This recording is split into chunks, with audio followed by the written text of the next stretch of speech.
حضرت عبداللہ بن مسعود رضی اللہ تعالیٰ عنہ سے روایت ہے کہ رسول اللہ صلی اللہ علیہ وسلم نے فرمایا، رازگوئی کی عادت اختیار کرو، کیونکہ رازگوئی سے نیکی کرنے کے توفیق نصیب ہوتی ہے، اور نیکی انسان کو جنت تک پہنچا دیتی ہے۔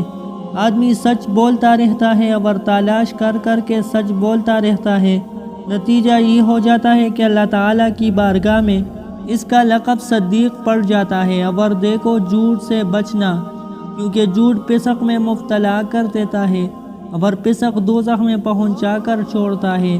انسان جھوٹ بولتا رہتا ہے اور ڈھونڈ ڈھونڈ کر جھوٹ بولتا رہتا ہے، نتیجہ یہ ہوتا ہے کہ اللہ تعالیٰ کی بارگاہ میں اس کا لقب کذاب پڑ جاتا ہے۔ حضرت عبداللہ بن عمر رضی اللہ تعالیٰ عنہ سے روایت ہے کہ ایک شخص آپ صلی اللہ علیہ وسلم کی خدمت میں حاضر ہوا اور اس سے پوچھا، یا رسول اللہ صلی اللہ علیہ وسلم، جنت کا عمل کیا ہے؟ فرمایا، سچ بولنا۔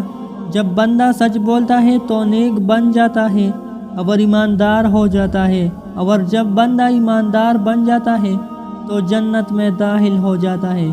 پھر اس نے پوچھا، اچھا دوزخ کا عمل کیا ہے؟ فرمایا، جھوٹ بولنا۔ جب بندہ جھوٹ بولتا ہے تو حدود شریعت سے تجاوز کرنے لگتا ہے، اور جب تجاوز کرنے لگتا ہے تو کفر میں گرفتار ہو جاتا ہے، اور جب کفر میں گرفتار ہو جاتا ہے تو دوزخ میں داخل ہو جاتا ہے۔ پیارے دوستو، اللہ تعالی ہم سب کو ان عظیم گناہوں سے بچائے۔